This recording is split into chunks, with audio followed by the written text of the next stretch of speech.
aspirational hero. Move that as move that aspirational move that as move that aspirational move that as move that as move that as move that aspirational move that as move that aspirational move that as move that aspirational goal. So the aspirational heroes need to be there. They need to be pure 100% from the beginning. They need to be at that unobtainable goal of perfection and good and hopeful and inspirational and all of that. Move that as move that as move that aspirational move that as move that as move that aspirational move that as move that as move that as move that as move that aspirational move that as move that aspirational. Stop deconstructing heroes. Aspirational are cathartic motivational. Move that as move that as move that as move that aspirational move that as move that as move that aspirational move that as move that as move that aspirational move that as move that as move that aspirational move that as move that as move that as to aspire.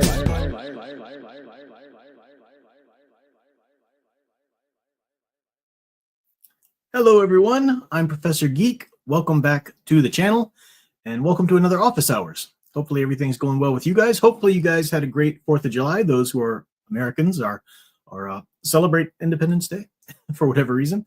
If you're not American, which would be weird, but I guess sure. You know, honestly, it's an important day to mark, even if you're not American. I don't mean to assume that somebody's not American needs to celebrate the 4th of July. But the American experiment is incredibly important to Western culture in general, the history of Western culture, regardless of what nationality one might be from. Doesn't mean you need to celebrate it, but I think it's an important day to mark nonetheless. So welcome to everyone. Let's see who we've got here first. Hopefully the sound and everything's coming through well.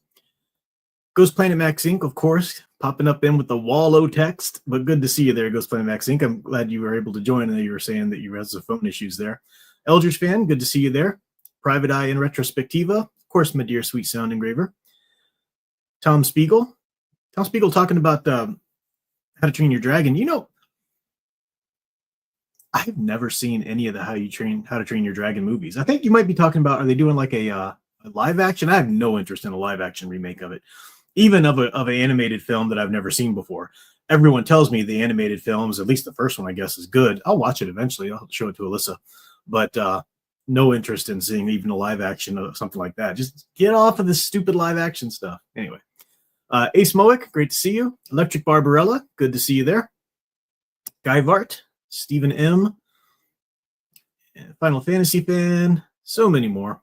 Great to see. Guy Vart's talking about Rocketeer. I never thought about watching Rocketeer during the 4th of July weekend. I'll probably have to watch that this weekend because it's been a long time since I've seen it. But I love the movie. I love the character. And I love the director, obviously. So, yeah, I need to watch it. And hopefully Sound Engraver won't begrudge me my middle. Not that I have one now, but I had one then. And it's kind of weird to watch movies like... I'm trying to say this without sounding weird. I remember being young and watching Labyrinth and having a super crush on Jennifer Connelly in that movie. Now, when you're young, you're not necessarily thinking, oh, she's so sexy or anything like that. You have a crush, whatever. And I watch Labyrinth now, and I still see, oh, she's an attractive young lady or whatever. I don't have a crush on her, but it's hard for me to think of her as younger than I am. And she was like 14, I think, when she did that movie. And I was like, 8 when I first saw it or something. I don't know, I wasn't that young, maybe 10. I don't know. Anyway, it's hard to like go back and see, like it's, I remember being, I guess I'm about the same age as Christina Ricci. I remember crushing on her in Addams Family. And I go back and watch Addams Family now. And it's not that you like, oh, she's cute, I'm having a crush on. No, that'd be weird and ridiculous. But it's still hard for me to think of them is younger than I am. I mean, they are. I don't know. It's weird. Maybe I'm not really explaining it well. It's hard for me to think of anybody that I was just so used to seeing as older than me at some point as younger than me now that I go back and watch instances of them when they were, I don't know. I don't know if that made a lick of sense. So that was probably a wonderful thing to start the stream on. But anyway, welcome Leia plus size, Mr. D-Man, Winus Cyrano, and many, many more. Eldritch fan popped a super chat there. Thank you for that, sir. He said, can't stay long, but have a great stream. I don't agree with you 100% of the time, but you're always worth listening to. Well, I appreciate that. And as I said before, just for the record, I don't expect anybody that listens to me agrees with me 100% of the time. I mean, you'd have to be yes, it's possible to find somebody that's just really so on your wavelength that you really agree with them on everything. But I think that's very rare. I think most people that you enjoy, most people that I enjoy listening to on YouTube, I just really enjoy listening to them. I certainly don't agree with them about everything they say. But so I appreciate that. I appreciate people who do listen, because you do find those people, I see the comments occasionally like, I agree with you on this, but now that you're saying this, that's it. Okay, bye. There's the door. I didn't beg you to stay here, but it is that weird mentality that's like, I don't know if they think that if people see them listening to a channel, that means everyone's going to assume they totally agree with that channel. That's kind of not really logical either. So I don't know. But appreciate it nonetheless. Nathaniel's Lowsball, of course, my dear Sound Engraver, talking about Ben Savage. Boy Meets World is old in my mind. Maybe I need to see an episode, see how young he really is. Yeah, I mean, like you're watching it and you know he's oh, okay. Well, now you're saying something quite different. I don't know. I watched a lot more TV than you did as a kid, though. It's just weird. It's weird for me to even think about people who, I've been reading like biographies of Samuel Adams, George Washington, and all of that. And I read about like George Washington in the French and Indian War. And he was in his early 20s. I'm well over my early 20s, but I still can't help because it's George Washington. I can't help but to think of him as older, even when he was in that stage of his life. If I'm a little addled, I do have a couple reviews and a couple things to talk about. But if I'm a little addled, good reason. I have all of my time lately has been sucked up into playing bass. I am just addicted to bass guitar lately. I just decided that I really want to get good enough back to where I was, but even farther. I think I'm well over where I was when I used to play back in the day, because I've been hitting it hard, practicing every day, and I want to get I need to get a new amp. I just have a practice amp right now. I need to get a good solid. I want to get a Fender Rumble 500 watt that'll let me play with drummers and stuff like that. Because by this fall, I want to start jamming with people. Now, you guys have seen my my Ibanez sound gear that I usually have in the background, and this is a sweet bass. I got no problem with this bass at all. I love Ibanez sound gears. They're really great for beginners. If you're a serious gigger, you probably need something a little bit more than this, but it's really great. I mean, I've gigged with my Ibanez sound gear before. It's a sweet little bass. And I love it. Love the finish, love the color and everything. So it's a great bass. It's a little smaller scale, and it's got all of these inboard electronics to really get all kinds of different sounds from the active pickups. And you got the humbucker pickups there and everything. So I've been playing it forever, but then, looking forward to playing live one day, I wanted a good professional sounding bass, one that just, I don't know. So I went around to a bunch of different music shops. Sound Engraver even teaches at a music shop, and I went to her thinking maybe I can get her employee discount or this and that. But I walked into the shop. I actually saw it online at the shop. It was there. Now, if you know anything about guitars or instruments, if you know anything about bass guitars in particular, of course, there's a ton of different types of basses out there. But traditionally, Leo Fender created the first bass guitar. It was the Fender Precision bass, and then shortly thereafter, he created the Fender Jazz bass. And those are kind of the two main. I mean, of course, many basses, came on after that. The Stingray, the Rickenbacker, all kinds of stuff. But those are the two classic types of basses. And a lot of people swear by the Fender Jazz bass because it has two pickups, a bridge pickup and a neck pickup, just like my Ibanez here. And you can get some different sounds out of it. But I have always loved the sound that you can get from a original, didn't have to be original, made back in the 50s or whatever, but the original design of the Fender P bass, the Fender Precision bass. and I picked one up. Sound Engraver loves me so much. She let me buy this. This is, I call him the Count. I name my instruments. This is the Count. He is a Fender Precision Player One bass.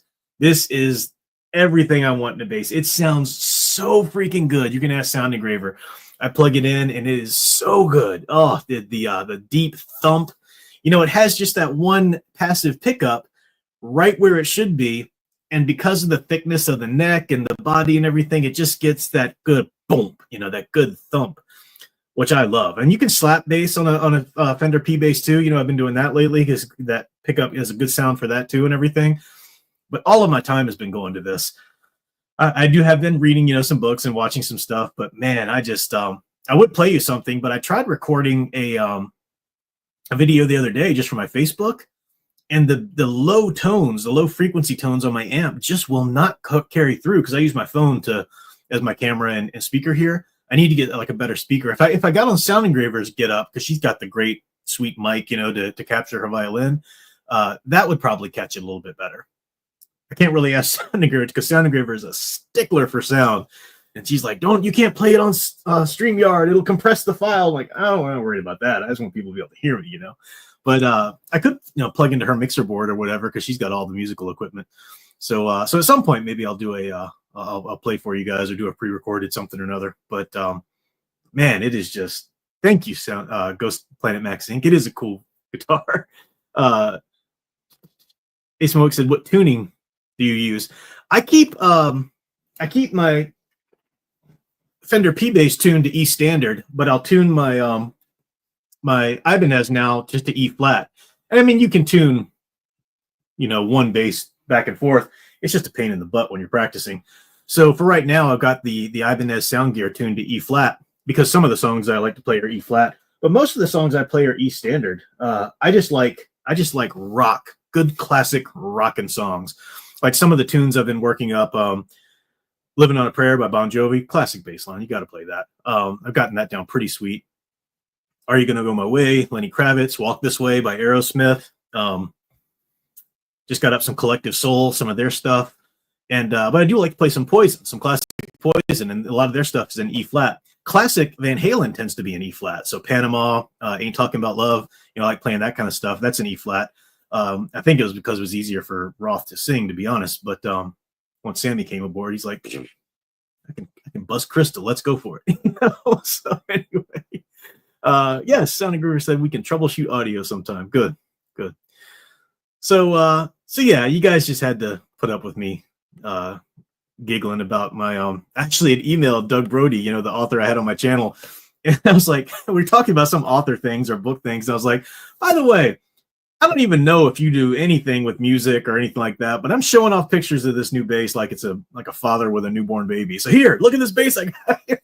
It's funny, but yeah, I'm into it. Yeah, good rock songs are the best, Tom Spiegel. I agree. The Sweet's great too.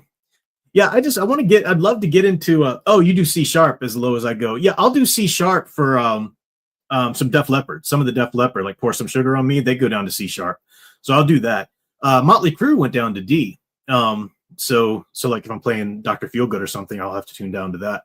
But it's a pain in the butt to tune down. That's one thing. I used to have a 5-string bass, which has a low B on it. And the plus side is you could transcribe, you could transpose and didn't have to tune down. But some of the fingering got a little crazy that you'd have to do. Plus, when you loosen the strings a little bit, it gives it a different sound. So if you're playing in D as opposed to E, the string's a little looser and it's a little bit more of a gritty, you know, rock sound. So, yeah. But anyway, you know, I've played a lot of, it's easy to find guitarists who just like are folk guitarists or whatever, you know, or just like, and I'm so sick of playing with the guitarist who's just strumming on an acoustic. That's not rock, okay? It's great. That can be, like I played in some really great folk rock style, you know, bands when I was younger, but I want to rock. I want a guitarist to show up with an electric guitar and ready to distortion and ready to rock. Freaking. So that's what I'll keep you guys updated in anything I might be doing for the fall or whatever. But I'm hitting it every day. It's just sweet. It's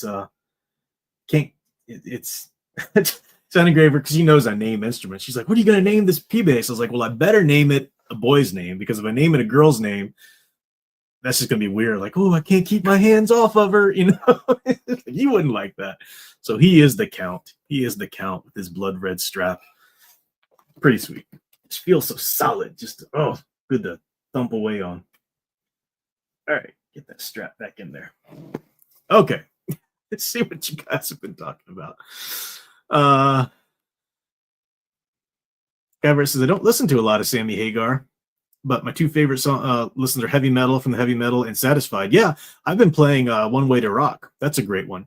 When he was with Van Halen, they worked up a great version of that they played live. But yeah, Heavy Metal, classic. Yeah. All right. Oh, AL, your son plays electric bass. Cool. Hope he's rocking on. Oh, Ace, that's right, because Ace plays bass too. You said Ace, you named yours Mary Jane. Yeah, you have to show off your bass on your channel there, Ace Moic. The cover of a popular, imagine hobbyist. This is something that Sound Engraver and I might do together at some point. Cover of a popular theme song like Williams Superman or Elfman Batman. Now, see, I'm a rocker. That's how I didn't learn classically first or anything. I just rocked straight from the get-go, jamming to my stereo as a 14-year-old, but then eventually, or even younger than that. But then, I took some classes and some somewhat theory classes and everything. The Sound Engraver, she's the music aficionado by all means. But I just never desired even to do anything besides rock. But I could play some of these themes and whatnot. It'd just be we'd have to work it to get it interesting, Sound Engraver play some violin over it, and maybe she can work up some drum programming or something. But yeah, we'll definitely do something like that. She's been talking about some video game theme covers and whatnot that she likes. So yeah, we'll get something like that going. Definitely. AL's son plays everything. Yeah, see, AL, no, you know what I mean. You know how I mean this, AL. But I hate people like your son who can just play everything. Oh, I play drums, I play guitar, I play this, I play. Okay, Prince, get out of here. But no, that's cool. That's cool. I do find though that one pet peeve I have. This doesn't apply to your son. One pet peeve I have is guitar players who think that because they play guitar, they can play bass. No. Yeah, you literally can play bass. You can get a feel for the thicker strings, and yeah, some scales on guitar, so you can start noodling on my bass. But that's not what a bass does. In a song, a bass player has a specific role, harmony, chord tones, outlining the song and finding the groove and bridging the gap. I mean, this is just, and you can always hear it in a song when a guitarist is playing bass. Makes some people mad, but I think Duff McKagan from Guns N' Roses, tremendously talented artist, and he's become a really great bassist. But you listen to a lot, you listen to Sweet Child of Mine. Now that's an awesome riff. I learn it. It's really cool, the little lead in the beginning. But you just listen to that album and you can hear that he's kind of a guitar player who switched to bass, because he just doesn't approach the instrument, at least in his early days, really like a bass player does. I was telling Sound Engraver, Sammy Hagar's last solo album he had done after he joined Van Halen. The only reason the record companies would let him join Van Halen, because he still was under a record contract with Geffen. Yeah, I think Geffen at the time, to put out one more solo album. And they said, you can go join Van Halen and do their album and everything, but you still have to come back and give us one more solo album. So after he joined Van Halen, they put out 5150. They went on tour. He had to go back in the studio to make one more solo album to fulfill his old contract. And Eddie Van Halen came in the studio and played bass on all those songs. And it's pretty cool, but you can still hear Eddie doing these little, these little like trills and everything like that. It's like, bro, calm down. You're playing bass. You're not playing guitar right now.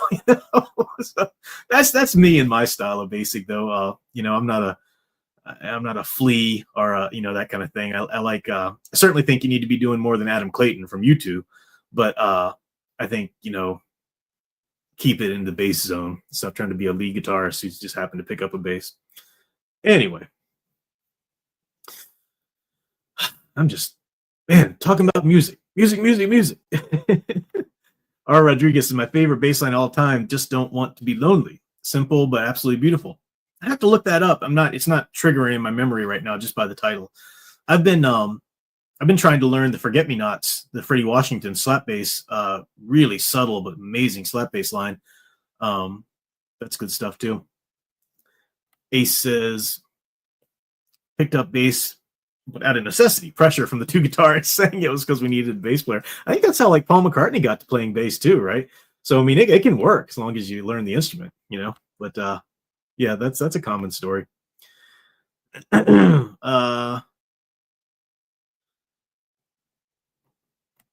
Music is life. I agree, Lecture Barbarella. Sorry, I had to get that. Oh, AL, just to add insult to injury. Oh, not only does my son play everything, he's also self-taught. Of course he is. Of course he is. He's going to cure cancer next week. I say that in jest there. I hope you know that, because I'm in awe of people like that who can do that kind of stuff. That's really cool. Tom Spiegel, thank you for the super chat. He said, I want to emphasize that I have no intention of supporting Disney. I buy a ticket for F1, which is worth supporting, and then hit the How You Train Your Dragon screen. That way the theater gets, until you just said that right now, I had no idea that Disney's all the rights Disney bought up, they own How to Train Your Dragon. I didn't think that was Disney. I know it wasn't Disney at first, but did they end up acquiring the rights to that as well? Or are you just talking about the live screen adaptations in general? I again see this when you just don't follow the new stuff, your brain's just not in it. You just don't I just don't keep up with all that. Yeah, I can see somebody starting on drums and switching to bass because you're in the groove mentality there. Yeah, okay, so How You Train Your Dragon is not Disney. You must have just been talking about the live action, I get what you're saying. Yeah, Universal. I know that Universal Studios has got the new How to Train Your Dragon land, so I still want to get down there to see the Universal Monster World. And Sound Engraver would love the Nintendo. I know she would. And so I need to show my daughters the How You Train Your Dragon movies to she would like that as well. So all right. Well, I can sit here and talk bass all freaking night long. One of the things I have been reading, actually, I've been listening to the audiobooks. You guys, many of you will have read this, the Star Wars, the X-Wing books. The Rogue Squadron, starts with Rogue Squadron. I've read the first 4. I just started Wraith Squadron. So I think that's 4, right? Rogue Squadron, Wedge's Gamble, Isard's Revenge, or the Back to War. I tried reading them, that first arc of the books back in the day. And it was hard to get through them because I hated the character of Corran Horn. Just can't stand Corran Horn's character. Maybe other people know him. I know he eventually goes on to join the Jedi Academy and all of that. Fine. But he's just this self-righteous. He used to be in Corsac, like Corellia's police force, basically. And he's just always like, oh, that's not by the book. And he's always whining about his father that died years and years and years ago. Like, bro, get a candy bar and a tampon and move on. Come on. Like every little thing. And I can't stand his character. I hate characters like that. In some way, you could see that the author was kind of trying to combine like a Luke type with a Han Solo type. So he's a pilot, sort of a flyboy, but he's also rigidly adhering to the law. And he judges people. I just hate his character. And so I was trying to get through the first arc a long time ago, but just stopped in the middle of the whole series because I was just like, I'm so done with this character. He's annoying to me. Luckily, I read through it again, just kind of persevere, because I love the character of Wedge Antilles. I love the other characters, Noir Ven. I like, some of the other characters that pop in. Winter, shows up. So this takes place much earlier than the Thrawn trilogy. It's pretty much kind of right after, like, I don't know, say Truce at Bakura and all of that kind of stuff. It doesn't take place too far after that, at least when it gets its start. And you do kind of chronicle Wedge Antilles' career, from commander to eventually, general at one point and stuff. So, Fancy said, get a candy bar and a tampon. What? Yes. Some men are just like, dude, man it up. Come on. Stop crying about everything. And he's so emotional. I just hate that. I hate that. Especially if you're supposed to be a hero, a pilot of Rogue Squadron, come on, man it up a little bit. Anyway. But I got through those books. Once you get to the Back to War, that pretty much closes that chapter. Now, I just started the Wraith Squadron, and it seems like this is really just going to be about Wedge starting this new squadron. Hopefully, Corran Horn will be a very background, if showing up at all, because I'm just sick of him. But I love Wedge, and I love following him. So it's, a lot of good things were in it. I do recommend listening to the audio though, because there are times, even with the audio book, that it was just kind of really bogged. The pacing was just bogged down. It's like, all right, look, I know you've signaled exactly where the scene's going. Just freaking get it there already. Stop taking your freaking time. Good, I don't know. It's just some places that if I don't think I could have gotten through it if I was reading it as a hard copy. Some books are just they kind of work better as audiobooks, but this is just my experience with them, and I'm really just talking from my experience with them. I haven't even sat down and picked it through enough to really give it the kind of in-depth analysis I might while I was doing a book study or something. So I'd be, if other people read these books and just freaking love them, tell me why. But I enjoyed the ride overall. I enjoyed the basic story. It was really cool, them going after Isard and the whole back to war setup was really cool on Thyfera. So really some great stuff in it, and I'm hoping Wraith Squadron will really take it to a new level. So yeah. You say Wraith. Oh, some people are saying Ace One says Wraith is the best of the new authors' books in the series. Okay, cool. Yeah, because do they change authors? I probably should have looked at that before I decided to mention it. Aaron Alston, or is that his name? Let's see. Let me look up the Rogue Squadron books, because I think they start out, if I'm not mistaken. I know you guys are putting the answers in the chat right now, but I'm looking it up for myself. No, I don't want to allow ads on your site. Okay, so Michael Stackpole, that's what I thought was writing it at the beginning, but I didn't want to say it to sound like an idiot. So yeah, so Michael Lake Stackpole started the series, and I think Aaron Alston, or if I'm pronouncing his name right, takes over with Wraith Squadron. And I love some other work by Michael A. Stackpole. So it's not like, oh, this is so terribly written. No, not at all. No. Just they just weren't among my favorites of the Star Wars novels. Let's see. See if anybody says anything more about that.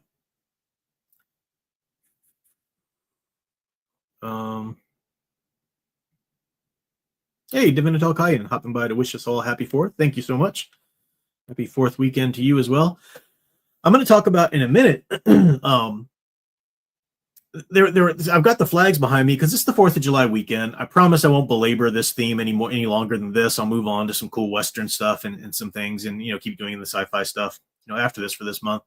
But there were two more, I call them kind of archetypes I want to talk about. There's that Big Al. Big Al popped in. Good to see you there. I talked about the history characters that I loved. I talked about the Patriot and how it was based on a lot of different real characters from history.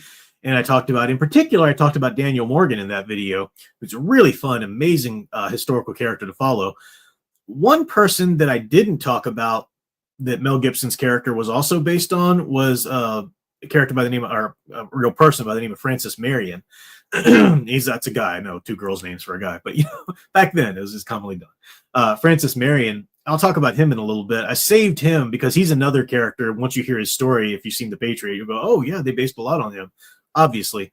But I wanted to save that because I wanted to talk about 2 historical figures from the American Revolution that really kind of strike me as sort of a Superman and a Batman type archetype, sort of. Not really pinning it down to like, oh, this was aspirational and this is a detective or anything like that. But they just kind of fall into the same realm. So I'm going to talk about that a little bit in a second. So that's why I've got the flags up still. That's why we're still, it's the 4th weekend. It's time to go watch some of that good stuff and read that good stuff. And hey, some people do it all through July. In my personal viewing and reading, I'll still be looking into a lot of this through July. But I was so excited. I told Sound Engraver, because I like to decorate for every holiday. Really early on in Lissa's life, with her autism, she does not like change. So, I would decorate for Christmas. And I decorate for Christmas first of all, I decorate, at least right after Thanksgiving. And then I keep it up through all the Catholic liturgical Christmas season. So it's up for a while. And she would see me taking it down and she would lose her mind, which on one end, you get just from any kid's perspective. I hate it when my own mother takes her own Christmas decorations down. I'm like, oh, there goes all the joy back in a box. Everything looks so plain and disgusting now.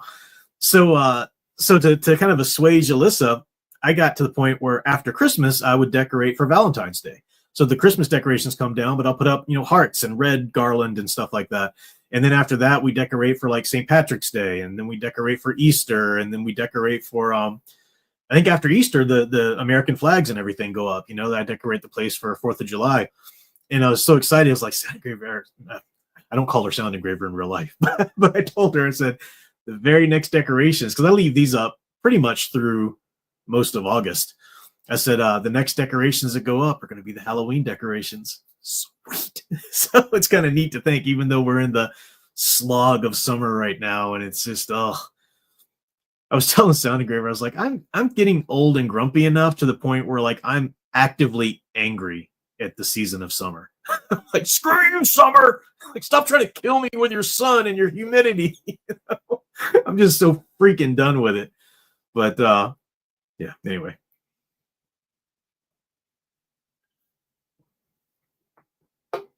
Some people are talking about Jim Shooter. Yeah, that was sad to see. Definitely. Oh, you two don't refer to each other by your YouTube names. Yes. Bring out the jack-o'-lanterns. It's time. We had 4th of July. It's time for Halloween. Well, yeah, I agree with you on that, AL. Summer is my respite as well, in terms of, because I only really teach full schedules in the fall and spring, but the weather's just, I'm in Virginia, and in this, can't imagine what it's like to be down in Georgia or Alabama. I just, Fan Man, he lives down in Louisiana, and I don't know how he survives. I really don't. He sounds so depressed too when I'll talk to him, and what's the weather down there? It's just, can't handle it. Yeah, Arkansas, I bet Bradley Renfro, definitely. So, see, I would love to live up in New England, AL. Actually, my dream place to live, I don't think I'll ever actually be able to move there because of family and all of that. But if I could just live anywhere, my dream place would be to live in New Hampshire. They've got all 4 seasons. Yeah, summer will get hot, whatever, but it ends in a decent time frame, and they get a proper fall and a proper winter, and that's the climate that I would love to go up to. Plus, I love the kind of the political culture up there and everything. So, all right. Well, let me talk about these 2 characters. These 2. I keep saying characters, but they were actual historical figures, because both of them I don't think are that well known in terms of just the casual, history fan or whatever. If you start reading some history, yeah, you'll certainly know both of these. I've already mentioned one, Francis Marion. We'll get to him in a second. But the first one is such an amazing figure, Dr. Joseph Warren.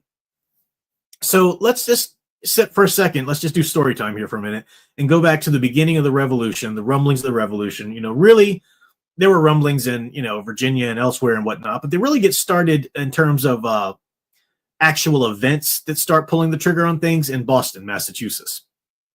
That's where we have Samuel Adams, John Adams, Paul Revere, Dr. Joseph Warren. And long story short, the Revolutionary War in a nutshell. England, Parliament starts passing laws for taxes to tax the colonies in certain ways so that they can try to recoup a lot of the cost that they incurred and the debt that they incurred fighting the French in the French and Indian War. We call it the French and Indian War here, but it was a 7 years war in the other parts of the world, because France and England were at each other's throats for like 7 years over there in Europe, but it also extended to their claims in the colonies over here. So the French, and in terms of the British colonies, the original 13 colonies there were fighting against the French, and then a lot of the American Indian tribes that the French had on their side. So that's why it gets called the French and Indian War. This is the war that George Washington got his start in military, experience in. Israel Putnam, and a lot of people, got their start in the French and Indian War, who went on to the Revolutionary War. So London starts passing a lot of laws to tax the colonies over here to recoup some of the cost. Now, the problem isn't that the colonies are being taxed. The problem is that these taxes are happening without the colonies' consent. Like, sure, the colonies, taxation without representation was the problem. You might have heard that saying. And even that is just sort of the top layer of it. The real problem is that the colonies are no longer being treated as proper British citizens, which they are. They're part of the British Empire, but you've got a whole generations of people who have grown up in North America now, still considering themselves Britons or English, but they're not being treated the same. They're not being given the same privileges, the same rights as the average British citizen, say in England. So that's there's a lot more there. It's a powder keg coming into the head. Now people start resisting, they start protesting, start refusing to pay the taxes. The crown starts, buckling down more, housing more British troops. They come over and you're forcing people to, house them in their homes. Really, a lot of rights are being taken away. It's getting to be the tensions are growing. Sam Adams is one of the people that starts what's called, you might have heard, the Sons of Liberty. And it starts out in Boston, Massachusetts, but it's a little group that ends up getting satellite groups, all through the South as well. And the Sons of Liberty, these are the ones that eventually go do the Boston Tea Party that you might have heard about, when they're going to put all this taxes on the tea. And the Sons of Liberty, so Samuel Adams, Paul Revere, all these people get together and they're going to go to the ship that's shipping the tea and throw all the tea in the harbor. So they even dress up like Mohawk Indians to kind of make a statement that, hey, that we are natives to this land, not to your Britain land. So a lot of that goes back and forth. Eventually, the British, they send over Thomas Gage, this general who actually fought with George Washington at one point in the French and Indian War. But he starts amassing British troops in London or in Boston there. They start to put the town under sort of martial law. They want to go and take some of the gunpowder stores that are being held in Lexington, just slightly away from Boston. And one of the Sons of Liberty that's on the side of, this right there with Sam Adams and Paul Revere is Dr. Joseph Warren. And if you think about the founding fathers of the Sons of Liberty there, Sam Adams he was a tax collector for a while. He was a newspaper guy, whatnot. Paul Revere is a silversmith and a dentist. Most of the Sons of Liberty were craftsmen, just everyday workmen, working with their hands kind of people. You did have John Adams, the lawyer, and then you had Dr. Joseph Warren, who was a doctor. So they were kind of the exceptions to the rule, but a lot of them were just sort of, working men. Dr. Joseph Warren, though, was really well respected around town. He wasn't a firebrand revolutionary like Sam Adams. He agreed, he was right there on the same side, but he was kind of a sort of a temperate man in terms of temperament. He was also a doctor who allowed himself, he would treat anybody. He didn't care. Like if you were a prostitute on the street, he would still give you medical care. If you were, a poor person, he would still give you medical care. He tried his best to really treat everybody and give the care that they needed. Because of that, he had a lot of intel and he had a lot of contacts really across the whole city. So he was the one that sort of ended up developing this spy ring to really kind of find out, get word about what the British were planning. And so they were able to go. That's why when the British march going out to Lexington to try and get the gunpowder stores, it's Joseph Warren who sends out Paul Revere and others to do the midnight ride, warning people that the regulars are coming out and warning Hancock and Adams that their, lives are in danger and so forth. So it's because of Joseph Warren that we have the militias there ready to face off against the British troops when they get to the gunpowder storehouse. And that becomes this big tragic day. And this is well after the Boston Massacre. All these things are happening. Joseph Warren also, we can't prove this, but we do know that one of his patients was the wife of General Gage, who was the British general there in charge of the British troops in Boston. One of his patients was his wife, and his wife was a colonial. She had been born here and raised here, and so thought of herself as an American as well. And so a lot of people think that she was his source to find out exactly when General Gage was going to move the troops and so forth. But so he gets a spy ring going and everything. It's really, what happens at Lexington and then Concord on the way back. It's really cool stories. It's great history, because that was where the shot that was heard around the world happened. We don't know if it was a militiaman, a Massachusetts militiaman who shot first, or if it was one of the British soldiers who shot first. But somewhere a shot rang out and the two clashed against each other. And the British just mowed down a lot of these militiamen. But a lot of different militiamen from other regiments were coming to join the fray. So as that British troop was marching back to Boston from Lexington, they're going back down these roads through the woods and whatnot. They're going through Concord, where they're also looking for the gunpowder stores. And all of these militiamen are gearing up and getting there with the heads there, and they're just picking them off from the woods. It's just like guerrilla warfare. They're just, going through, and it's a bloody massacre for the British. They're just, it's a nightmare for them to travel back to Boston, because they're in their regiments and marching, in their bright red coats, and people are just taking them out left and right because of the atrocities, that have been going on. And this is where we get the blood on the bridge at Concord and all of that. When they get back to Boston, the militia lays siege now to Boston. The British are trapped in Boston. The militias, the colonial militias, they've got, Boston's kind of a little peninsula. There's at that time anyway, there's just a short little land bridge to get to the proper city. And the militias have this, the colonial militias, we've got this, battened down. So Britain is waiting for ships. They're waiting for more ships that they can come in and kind of bombard people from the harbor. Finally, Congress, puts together the Continental Army, and they commission Washington to go up. He's not there yet, though. But there's another little peninsula across the bay from Boston, and it's where these two hits. Charlestown is right there. It's another little, town right across from Boston, part of Boston now, pretty much, I think.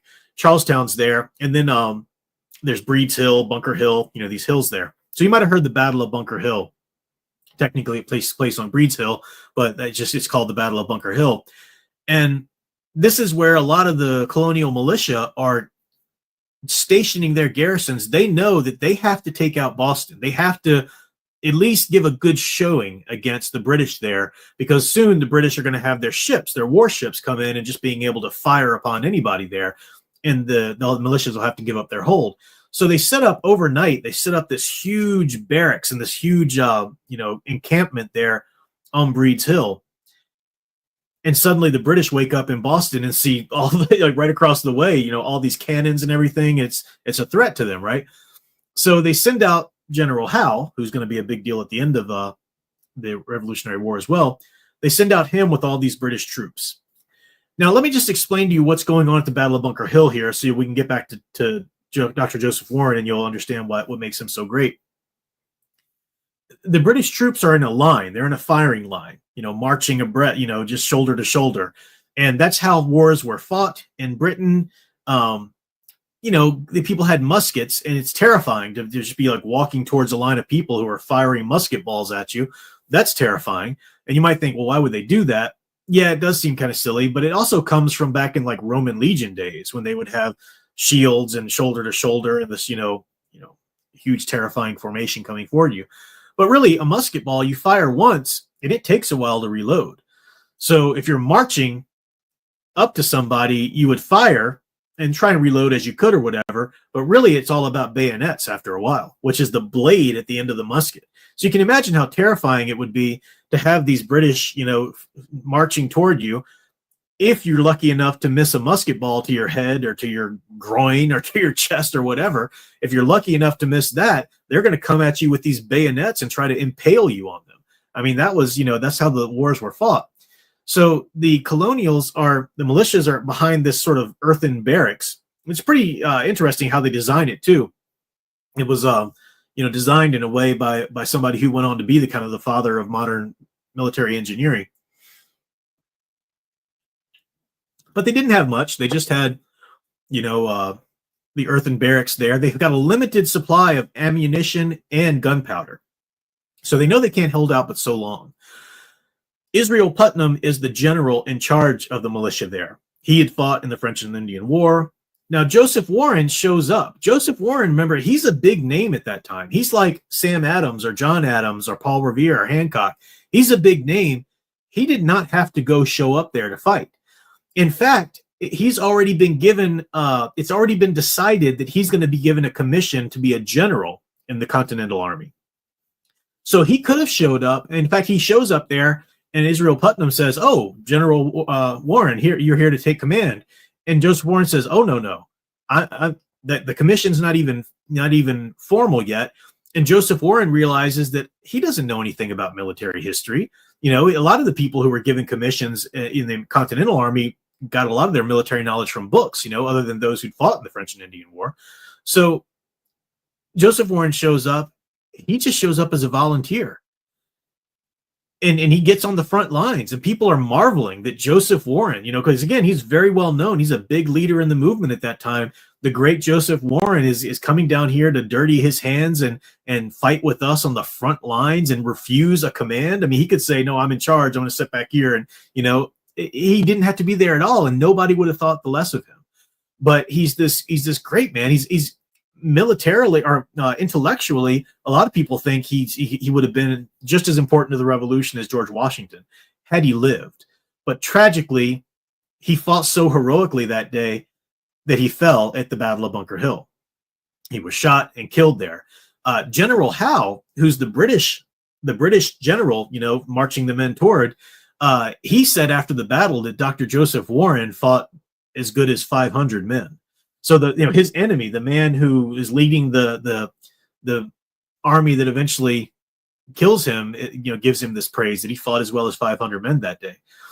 And it's a bloody war, but the colonials really do hold their own. In the end, they do lose Breeds Hill. The British take it over, but the British are flabbergasted at how the colonials are just standing their ground. They thought, hey, as soon as we show up and we start brandishing our bayonets and start firing on them, they're going to run away. And they don't. And it takes 3 or 4, I forget exactly how many, I think at least 3 waves of General Howe's troops. He loses, I think, around 1,000 troops that day. And the Americans overall lose maybe 500. So the ratios there, you can imagine. I mean, it's a costly war for the colonials, definitely. But the British had no idea that this would be such a serious issue. They thought they could just smack these stupid little rebels off the face of the map easily, restore order, and go home.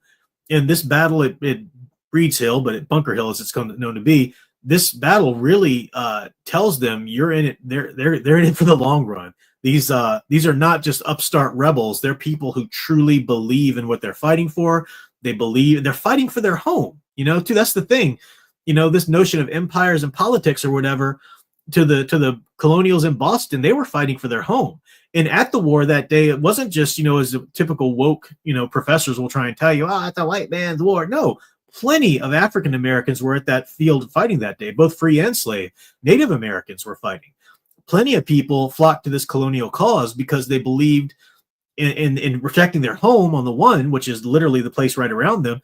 But then also they came to believe in the ideals that all men are created free and equal. Even if American government didn't catch up to that fully until, after the Civil War, it was a big deal. So Joseph Warren, I could sit here and talk about it a lot more, but I'll just kind of leave it there so I can talk about Francis Marion for a little bit here. But it really just struck me as sort of an aspirational type, a Superman type, just being, having that level of recognition, not needing to step down and be on the field, but doing it anyway, and tragically ultimately gave his life, in that war. But a great character that people should learn more about.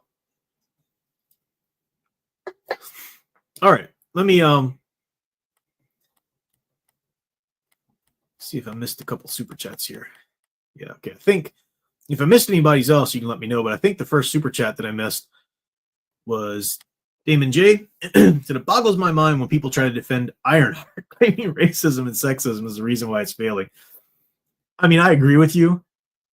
That whole conversation, I'm like, I can't even care enough to have that. Like, Ironheart is so far beneath me. Its very existence.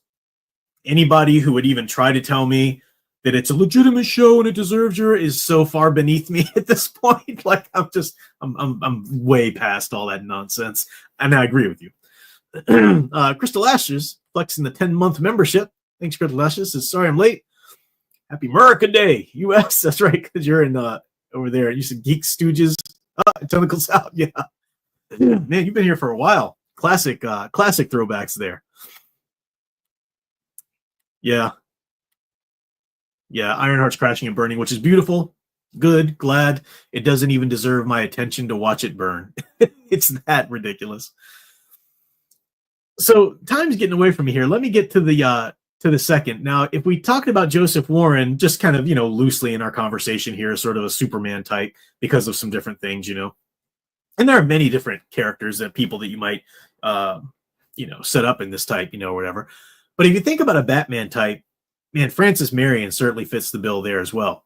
So if you remember the things I was saying about the war when it shifts to the Southern theater, meaning the Southern colonies, and this is towards the end of the war, you've got Nathaniel Greene comes down to take command of the Southern part of the army there, and they're going to lead General Howe on a chase.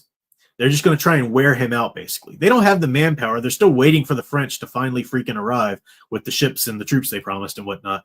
So they're just going to try to wear General Howe out, lead him through these, different chases, try to thin out his supply lines, and just really run him ragged to the point where his forces are no good. And we talked about Daniel Morgan as being a big part of that, really going up against Bannister Tarleton, who was the inspiration for Colonel Tavington in the Patriot movie. But another hero of the South, Colonel Francis Marion, takes over a militia. So he's a colonel of a militia. He fought in the French and Indian War too, and he brandishes the Cherokee tomahawk. So again, a lot of you see a lot of the inspirations that came to Mel Gibson's character in the Patriot from this guy in particular. But he was a colonel in the Southern militia there. He didn't really believe, because a lot of the officers and whatnot in the South were just, the war is being fought up there. We don't have to take it too seriously down here. Well, as soon as General Howe comes down here with his troops, the war gets really bloody down in the South. I mean, really bloody. Neighbors turning on neighbors. You've got some people wanting to be loyal to the crown and fighting for the British even. And really, they're doing it more just so they can take their neighbor's land that they don't want. And this is where you have, raping, pillaging, burning. I mean, a lot of that stuff was going on somewhat in the North, but it gets ugly in the South. And, Howe comes down here with his army and whatnot. And sometimes I mix up the names Cornwallis and Howe. So if I do that a couple times, you know what I mean? It's just like I don't know. I just mix it up in my mind sometimes. But Francis Marion gets his commission to lead his troop of militiamen, and they go out and do the guerrilla warfare. In fact, Francis Marion is known as the father of modern guerrilla warfare. He's the one that's taking out his militia and doing exactly what Mel Gibson's character is doing in The Patriot, going and hitting the British camps at night. He's very clever too. Like he'll muffle the bridges so you can't hear his horses come over. They do a lot of tactics where he'll make the British think there's a whole slew of armies surrounding them in the night, which there wasn't. There was probably like 12 or something militiamen, but they do all these different tactics, and it's him. He's just so savvy and so crafty, having fought in the French and Indian War, having learned a lot from the American Indian tribes that fought along with him, in the French and Indian War. And he just goes out and hits all these places, just guerrilla warfare, one after the other. Immensely frustrating to the British because, again, they're used to what they call gentlemanly warfare and all this kind of stuff. And Francis Marion's like, screw that. We're protecting our homes, here, quite literally right here. And he was South Carolina, but he was, doing it all through the South there. So in conjunction with him and then Daniel Morgan and General Greene leading them all and everything, that's when the war pretty much just came to a head at Yorktown. And when the French arrived, it was basically over at that point. But if you want to, I'm just kind of going short shrift on Francis Marion here a little bit because I'm getting up to my hour mark and I'm still feeling my energy start to lag. But he really was just kind of like a Batman of the South in the French and in the Revolutionary War. Really cool character. And it was really mainly those two characters, Francis Marion and Daniel Morgan, that contributed to the idea of Mel Gibson's character. And maybe you can pick out another one here too. But those were two of the main characters. And so it was kind of cool to realize that that's actually, historical figures that were actually doing these things. It makes for a great movie, but there was actually historical figures doing those tasks, which was pretty great. So anyway, I am just about out. Let me see what the chat's been saying here. Oh,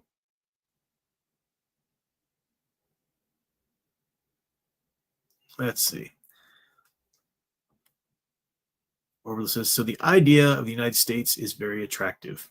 Don't really know what you mean by that, but yeah, I mean the back in the colonial times too, especially when it came time to ratify the Constitution, it became known as the American experiment, and everybody thought America was going to fail.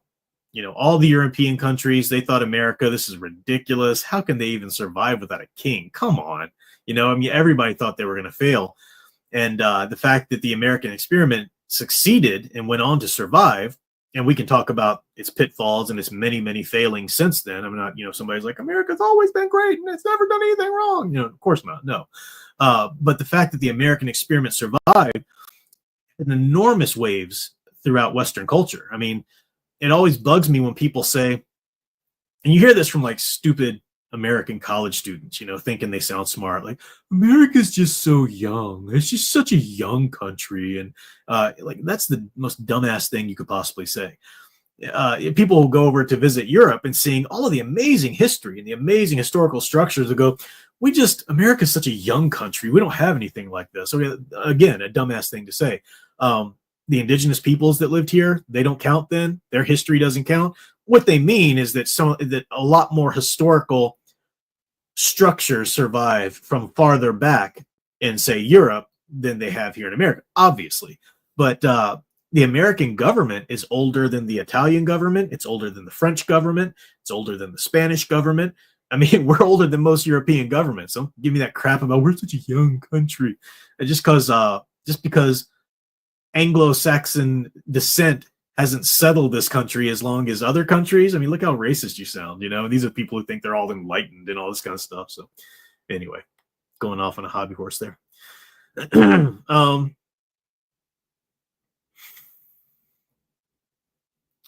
Let's see. People are chatting about all kinds of stuff here. I think you guys are having some great conversations on your own back, Gibson. Yeah.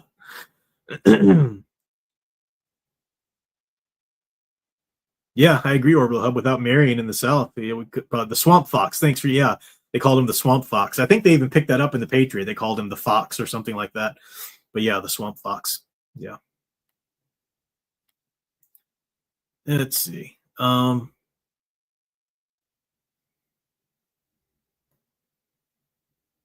Yeah, that's incredible. Can you imagine even starting a nation after you've won a war? That's where the history really gets crazy. That's where a lot of great friends become enemies. When you go from, even take it out of the context of fighting a revolution. Even say, we see it every 4 years, or every time there's an administration change in our White House. Every time it goes from one side of the political spectrum to another, you've got either the Republican or conservative or liberals. You got either one of those sides was really kind of trying to be the rebel for at least the last 4 years. And it's becoming more and more like that. I mean, a lot of the things people are criticizing the Democrats over for right now is that you guys aren't doing anything. All you're doing is saying how horrible Trump is and how horrible everything he's doing is. How about proposing some bills? How about doing something of your own? And it's gotten to way more to be that point in the recent years. But the problem is, once a party or once a force that's just so used to being the trickster, so used to fighting the man, suddenly becomes the man, it's like, oh crap. All right, all that stuff we said about don't trust anybody, ignore that because you can trust us now. It's like that. What? That's what we kind of saw in the Biden years there and whatnot. So it's and you see that in the history of the Revolutionary War, going from the Revolutionary War to really setting up the government. And Adams and Jefferson are a perfect example. They're the most famous example. They were the best of friends once upon a time. They become bitter enemies, once Adams is in office and then Jefferson's coming into office afterwards. And it wasn't until the end of their lives that thankfully they resolved and became great friends again and sending letters back and forth. And it's really touching to read their correspondence, actually. So that happened to a lot of different people. But yeah. All right. Well, yeah, I get that. I agree with you, Zacton. It irks me when people try to find flaws in our founders as if to delegitimize the good things they did. Yeah, it bugs me to no end when people try to look at history through modern eyes and stuff like that. It's and there's that chronocentrism too, that everything we have today and everything we believe in today is better than everything they had and did in the past. That's just this default setting. Sure, of course, we certainly wouldn't want to go back to slavery, obviously, and certain things like that. But yeah, I agree. They look for any little flaws. To some degree, a lot of our founders have been, almost sainted in a way, in ways that I think they needed to be for the country to have some heroes to build on and grow from. But yeah, I agree with you. It's a pain in the butt when people do that. Crystal Ashes, thank you for gifting the 5 geek memberships. Whoever picks those up, you've got access to all the hero archetype videos. I set them all to members only, as well as some other kind of fun stuff that's set to members only. And a lot of times when I drop a video, like I'll cut out videos from this live stream as their own individual videos this week. I'll give it access to members first before like the next day it hits to, hits to everybody. So, all right, I'm going to wrap it up there, but great hanging out with you guys. I hope you guys do have a great weekend, no matter if you're in the U.S. or not, celebrating the 4th of July weekend or not. At least it's a weekend for you, so enjoy that. Watch some good movies, read some good books, just enjoy yourself, and keep consuming story responsibly. As I say, I'll go back to that. I'll start cycling through my intro videos, so we'll see how that goes. But yeah, so hopefully you guys have a great weekend. Kind of tapped out. Sorry, I feel like a puppy running around with all this energy, and then suddenly they just like stop and fall over asleep, because they just don't regulate. That's what I feel like tonight's stream. I've just been going, and now I'm just like, I'm done. So hopefully it won't be too abrupt for you, but I just hit a wall. So you guys enjoy. I'm going to enjoy, and I will catch you later. But until next time, keep enjoying and digging deeper into the true blue hero stories you love. Thanks for watching.